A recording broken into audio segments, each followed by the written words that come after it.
Ufuatiliaji wa matumizi ya fedha ya utekelezaji wa miradi ya maendeleo umewezesha TAKUKURU kuokoa vifaa vya ujenzi ambavyo ni nondo, vigae, vifaa vya umeme, vifaa vya maji, vyoo, gypsum board na rangi vyenye thamani ya shilingi milioni 51,752,600.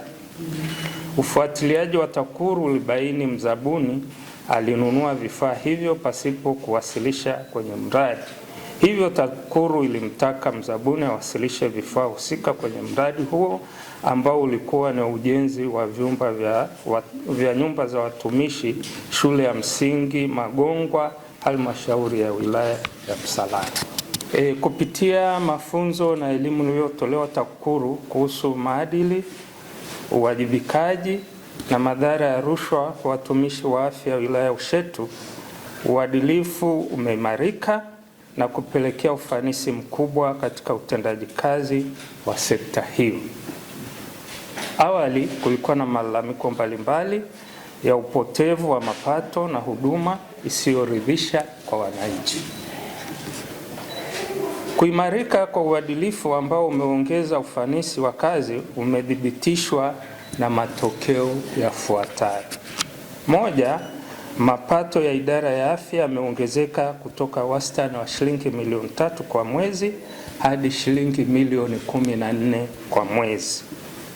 Ongezeko la mapato ya shilingi milioni 11 sawa na 366% kwa mwezi imechangia kuboreshwa kwa huduma ya afya kwa wananchi katika vituo vya kutolea huduma, hali iliyopelekea kupatikana huduma kwa haki na kwa wakati. Kwa ujumla, TAKUKURU umefuatilia matumizi ya fedha za utekelezaji wa miradi ya maendeleo miradi 18 yenye thamani ya shilingi bilioni 3,536,123,370. Kwa kipindi husika tuliweza kupokea jumla ya malalamiko 39 ambayo yaliyohusu rushwa ni 22 na yasiyohusu rushwa ni 17.